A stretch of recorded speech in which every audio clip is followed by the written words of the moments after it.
Assalamualaikum warahmatullahi wabarakatuh. Perkenalkan, kami dari kelompok C mata kuliah Filsafat Umum, yaitu Filsafat Khusus Agama dan Bahasa. Sebelumnya, perkenalkan anggota kelompok C, yaitu terdiri dari saya, Afina Linaila Karima. Yang kedua, ada Muhammad Sifa Al-Baihaqi. Yang ketiga, ada Zulfatul Karimah. Yang keempat, ada Faiza Izata Aulia. Dan yang terakhir, ada Salamatul Lailil.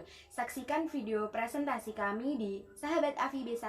Selamat menyaksikan. Assalamualaikum warahmatullahi wabarakatuh. Nama saya Faiza Izata Aulia. Di sini saya mau menjelaskan tentang filsafat bahasa. Jadi filsafat bahasa itu mulai dikenal dan berkembang pada abad ke-20 ketika para filsuf mulai sadar bahwa terdapat banyak masalah dan konsep-konsep filsafat baru yang dapat dijelaskan melalui analisis bahasa, karena bahasa merupakan sarana yang vital dalam filsafat. Berdasarkan pengamatan terhadap perkembangan sejarah, filsafat bahasa dapat dikelompokkan menjadi dua macam pengertiannya, yaitu yang pertama, perhatian filsuf terhadap bahasa dalam memecahkan dan menjelaskan problema-problema dan konsep-konsep dalam filsafat.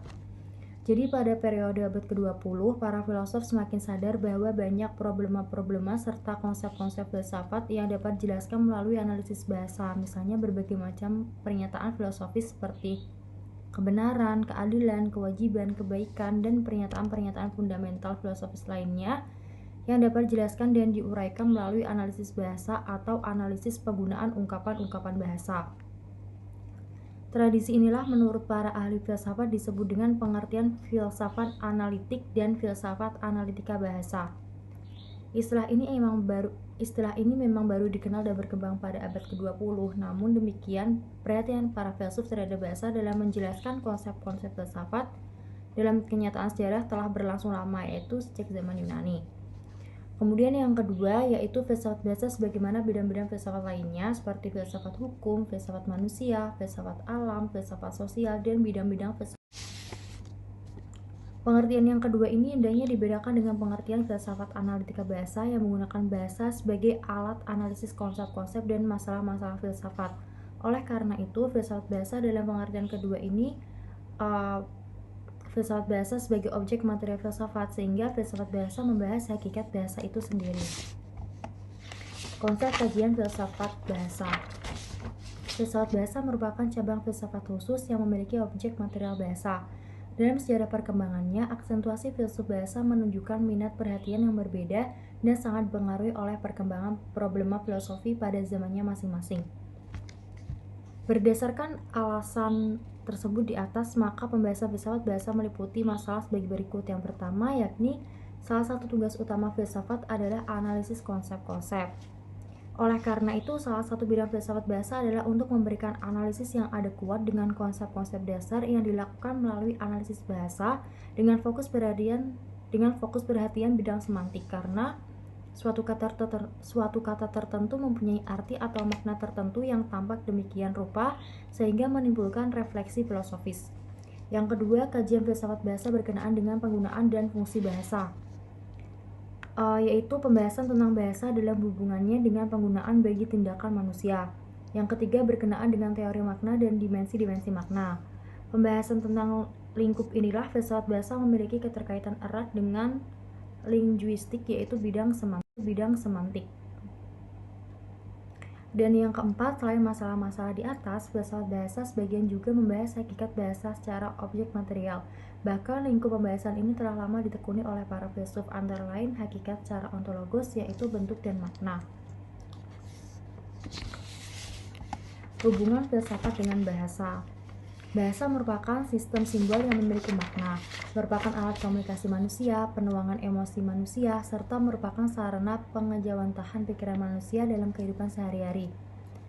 Filsafat memiliki hubungan erat dengan bahasa, terutama dalam bidang semantik. Hal ini dapat dipahami karena dunia fakta dan realitas yang merupakan objek aktivitas filsafat adalah dunia simbolik yang terwakili oleh bahasa. Oleh karena itu, untuk dapat mengungkapkan struktur realitas diperlukan suatu sistem simbol bahasa yang mempunyai syarat logis, sehingga satuan-satuan dalam ungkapan bahasa itu terwujud dalam proposisi-proposisi. Sehubungan dengan masalah tersebut dengan kenyataannya bahwa bahasa sehari-hari memiliki sejumlah kelemahan. Adapun kelemahan-kelemahan tersebut antara lain yang pertama yaitu linguistik atau kesamaran. Yang kedua, inexplicitness atau tidak eksplisit. Yang ketiga, ambiguity atau ketaksaan. Yang keempat, context dependence atau tergantung pada konteks. Dan yang kelima yaitu misleadingness atau menyesatkan. Berbagai kelemahan dan kekurangan bahasa dalam proses pengungkapan konsep-konsep filosofis perlu diberikan suatu penjelasan khusus agar ungkapan-ungkapan atau kata-kata yang digunakan dalam menjelaskan realitas tidak terjadi misleadingness. Betapapun demikian, keberadaan bahasa sebagai sesuatu yang khas milik manusia tidak hanya merupakan simbol belaka, melainkan merupakan media pengembang pikiran manusia, terutama dalam mengungkapkan realitas segala sesuatu. Dalam pengertian yang demikian inilah bahasa menunjukkan fungsi vitalnya dalam aktivitas manusia, yaitu berfilsafat. Berdasarkan kenyataan fungsi bahasa tersebut, maka hubungan bahasa dengan filsafat sangat erat, bahkan tidak dapat dipisahkan, terutama dalam cabang-cabang filsafat, metafisika, logika, dan epistemologi. Sekian dari saya. Wassalamualaikum warahmatullahi wabarakatuh. Assalamualaikum warahmatullahi wabarakatuh. Saya Zulfatul Karimah. Pada kesempatan kali ini saya akan menyampaikan materi mengenai filsafat agama. Yang pertama, pengertian agama dan filsafat. Agama berasal dari bahasa Sanskrit yang terdiri dari dua kata, yaitu a yang berarti tidak dan gam yang berarti pergi. Pendapat lain mengatakan bahwa agama adalah berarti tuntunan. Istilah filsafat berasal dari bahasa Yunani yang terdiri dari dua kata. Yang pertama, philo yang berarti cinta dan sophia yang berarti kebijaksanaan. Filsafat juga dapat diartikan sebagai cinta kebenaran atau cinta kebijaksanaan. Maka definisi filsafat agama yaitu suatu usaha membahas unsur pokok agama secara mendalam, rasional, menyeluruh, logis, dan bebas. Yang kedua, kaitan antara agama dan filsafat. Hubungan intelek dan spirit sebagai perpaduan antara agama dan filsafat dalam perspektif Islam. Interspirit mempunyai hubungan yang sangat erat serta merupakan hubungan antara dua muka secara tradisional yang dipahami dan yang konsen dengan pengetahuan, dan dalam membahas hasanah kultur Islam diperhatikan dalam dunia spirit disertai tarik-menarik yang sangat kuat dalam satu agama. Filsafat Islam merupakan suatu komponen penting pada tradisi intelektual Islam, dan para filsuf memiliki spiritual yang sama dengan pengetahuan atau gnostik secara antara para sufi. Yang ketiga, perbedaan filsafat dan agama. Yang pertama, filsafat. Terdapat beberapa pendapat mengenai filsafat, antara lain golongan orang-orang Masehi. Golongan pertama menetapkan adanya perbedaan antara filsafat dan agama serta menerima suatu persoalan dengan akal pikiran tentang agama yang mendasari iman. Filsafat menurut golongan dua adalah suatu kesatuan yang berdiri sendiri, terdiri dari persoalan-persoalan yang dibahas oleh para filsuf dan persoalan lain yang dibawa oleh wahyu. Menurut Endang Saifuddin Ansori, filsafat ialah ilmu istimewa yang mencoba menjawab masalah-masalah yang tidak dapat dijawab oleh ilmu pengetahuan biasa, karena masalah-masalah termasuk di luar atau di atas jangkauan ilmu pengetahuan biasa. Menurut William Temple, filsafat adalah menuntut pengetahuan untuk mengetahui.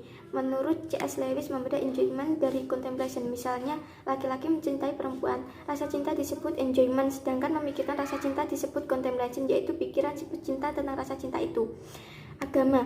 Mengenai agama juga terdapat beberapa pendapat, antara lain menurut Endang Saifuddin Ansori, agama terdiri dari tiga bagian, yaitu yang pertama satu sistema credo atau tata keimanan atau juga tata keyakinan, yang kedua satu sistema ritus atau tata peribadatan, yang ketiga satu sistema norma atau tata kaidah. Menurut Purwanto, agama berarti mengabdikan diri, jadi yang penting ialah hidup secara beragama sesuai dengan aturan-aturan agama itu. Agama menuntut pengetahuan untuk beribadah yang terutama merupakan hubungan manusia dengan Tuhan. Yang keempat, perpaduan antara agama dan filsafat. Perpaduan antara agama dan filsafat banyak terdapat dalam pemikiran Ibnu Rushd, di antaranya sebagai berikut. Yang pertama, doktrin keabadian dunia. Ada dua macam keabadian, yaitu keabadian dengan sebab dan keabadian tanpa sebab. Dunia bersifat abadi karena adanya suatu kreatif yang membuatnya abadi, sementara Tuhan abadi tanpa sebab. Kausalitas. Al-Ghazali tidak menerima hukum kausalitas dengan dua alasan utama. Pertama, hukum kausalitas bertentangan dengan kuasaan Tuhan atas dunia. Korelasi yang dinyatakan sebagai hukum sebab akibat tidak ditopang oleh pengalaman dan logika. Tidak ada sebab akibat karena semuanya terjadi antara takdir Tuhan. Kekuasaan Tuhan. Kodrat Tuhan tidak terkait ruang dan waktu, karena sebelum ada ruang dan waktu, Tuhan selalu ada dan tidak ada dalam keabadian. Yang kelima, kebenaran dalam sejarah filsafat. Terdapat dua sikap ekstrim yang berkaitan dengan pernyataan mengenai kebenaran. Yang pertama, pesimisme. Yang kedua, optimisme yang berlebihan. Tingkat kebenaran kefilsafatan secara objektif dapat dikembalikan pada mempertimbangkan objek materi. Yang kedua, objek forma. Yang ketiga, sifat kebenaran ilmu pengetahuan filsafat yang abstrak metafis itu semakin jelas. Yang keempat, sifat kebenaran metafis semakin lebih jelas apabila dilihat dari sistem dialektik. Kebenaran merupakan persoalan hubungan antara intelek dan realitas. Kebenaran dalam hubungannya antara intelek dan realitas dibagi menjadi tiga, yaitu kebenaran yang berkaitan dengan etika, kebenaran yang berkaitan dengan logika, kebenaran yang berkaitan dengan adanya dengan yang ada, yaitu dalam tingkat ontologis. Sekian dari saya. Untuk materi selanjutnya akan disampaikan oleh teman saya. Bismillahirrahmanirrahim. Assalamualaikum warahmatullahi wabarakatuh. Sebelumnya, perkenalkan nama saya Salamatul Lail Karomah. Saya sebagai materi kedua dan saya akan melanjutkan materi yang sebelumnya disampaikan oleh Saudari Ma.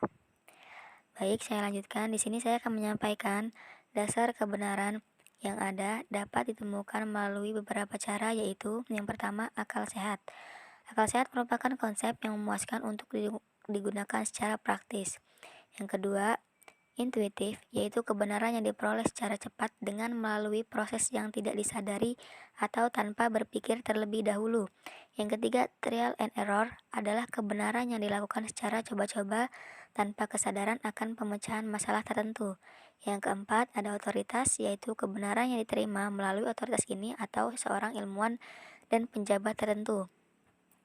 Yang kelima, ada prasangka, merupakan kebenaran akal sehat dipengaruhi kepentingan orang yang melakukannya, sehingga akal sehat berubah menjadi prasangka. Yang terakhir ada wahyu, yaitu kebenaran yang didasarkan kepada wahyu disebabkan penalaran manusia secara efektif, tetapi diturunkan Allah Subhanahu wa Ta'ala kepada Rasulullah dan Nabi. Selanjutnya, zaman filsafat pra-Sokrates.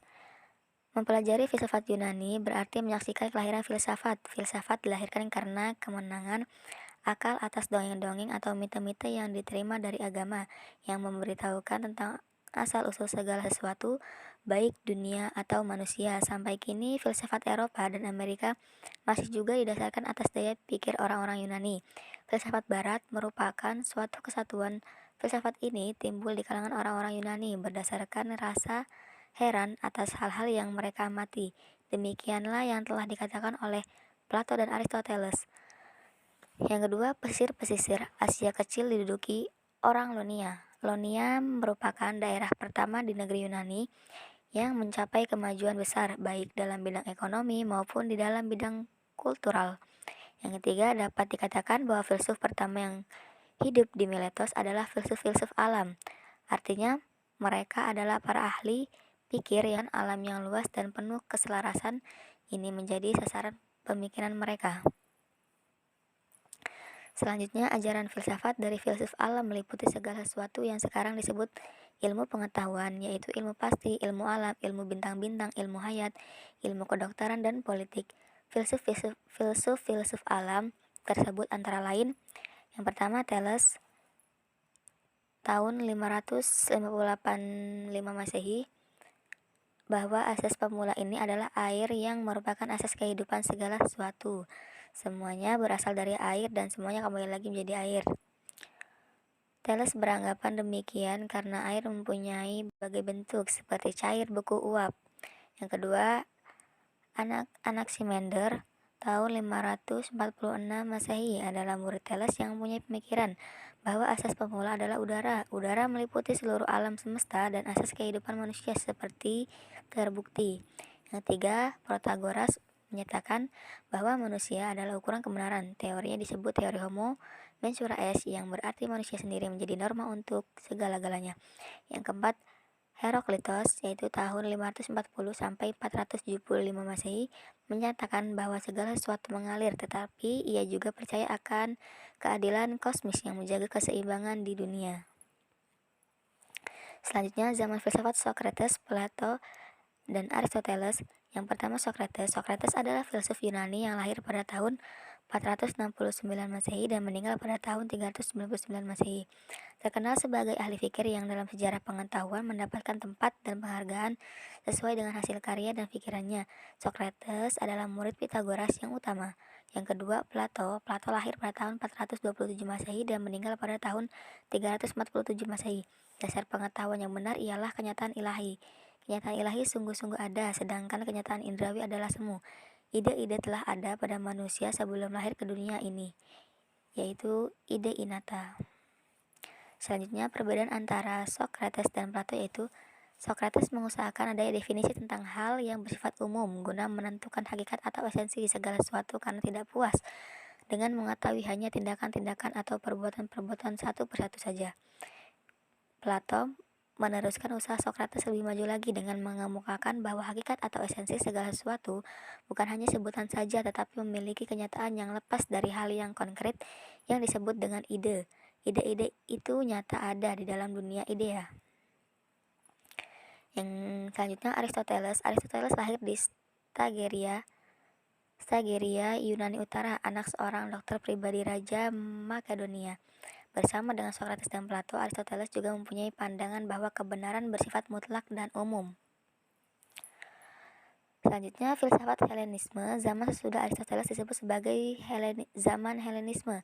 Zaman ini dimulai dengan pemerintahan Alexander yang Agung. Helenisme adalah suatu zaman yang menjadikan Yunani merupakan roh dan kebudayaan, dan Helenistis adalah awal filsafat Arab atau Islam yang sangat dipengaruhi oleh filsafat Yunani, yaitu filsafat Plato dan Aristoteles.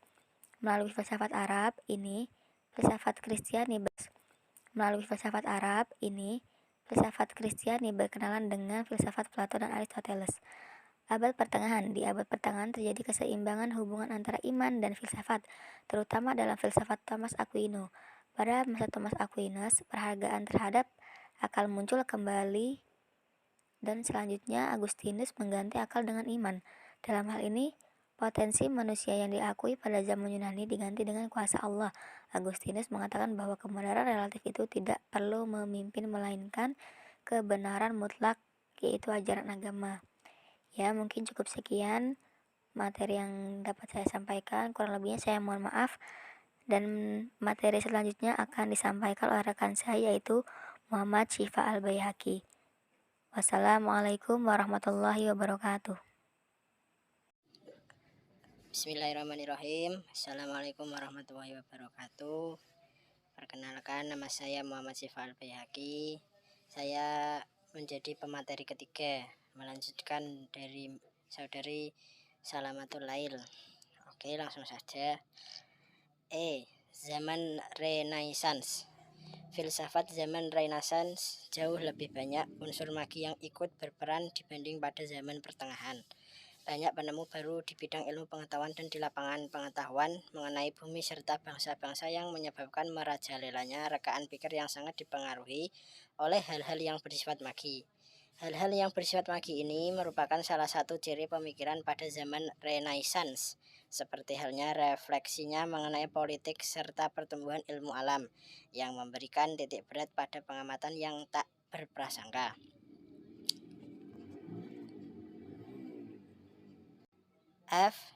Zaman pencerahan atau Aufklärung.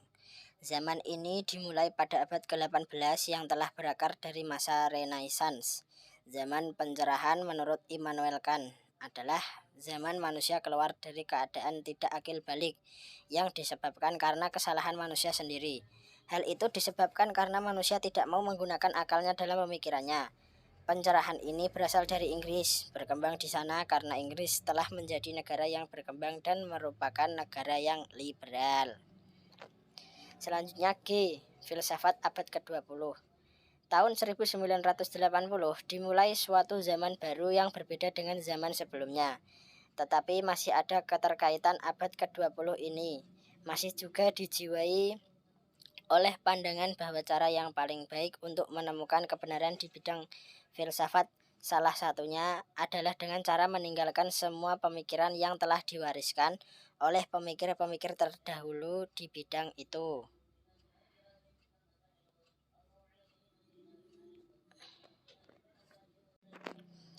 Selanjutnya, hubungan antara filsafat dan wahyu. Hubungan antara filsafat dan wahyu bersifat kontradiksi. Hal ini dapat diartikan sebagai hubungan kata-kata dalam suatu proses yang menunjukkan adanya ketidaksesuaian atau bersifat kontradiktif, sebagaimana bentuk hubungan logis yang lain. Bentuk hubungan kontradiksi dapat memberikan spesifikasi ciri hubungan unsur-unsur pembentuk proposisi. Proposisi tersebut selain dapat berupa proposisi sederhana yang terdiri atas sebuah argumen dan sebuah predikator dapat juga berupa proposisi kompleks. Selanjutnya, pengertian ideologi dalam filsafat. 1. Pengertian ideologi. A. Arti ideologi secara etimologi atau sempit.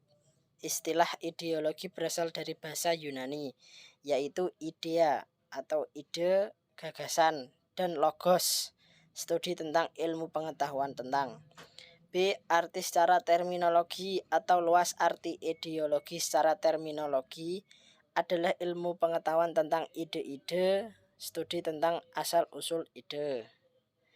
C. Arti ideologi secara radik atau dalam pengertian ideologi secara dalam diungkapkan oleh beberapa filsuf, yaitu 1.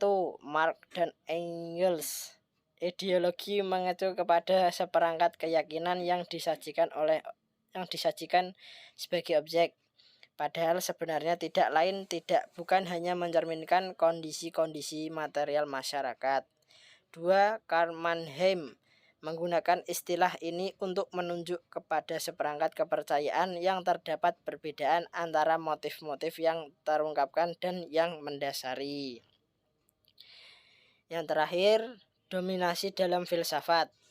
Dominasi dalam filsafat terjadi pada masa Renaissance, yang berarti lahir kembali. Pengertian realnya adalah manusia mulai memiliki kesadaran-kesadaran baru yang mengedepankan nilai dan keluhuran manusia. Suasana dan budaya berpikirnya memang melukiskan kembali kepada semangat awali, yaitu semangat filsafat Yunani kuno yang mengedepankan penghargaan terhadap kodrat manusia itu sendiri. Sebuah masyarakat di lingkup kekuasaan, sistem kemasyarakatan hingga ketaatan sebuah ideologi selalu dikonstruksi oleh kekuasaan tertentu. Kekuasaan itulah yang disebut dominasi. Terima kasih. Terima kasih telah menyaksikan video kami dari kelompok C tentang materi filsafat khusus yaitu agama dan bahasa. Nantikan video-video kami selanjutnya hanya di channel Afi B1. Dadah!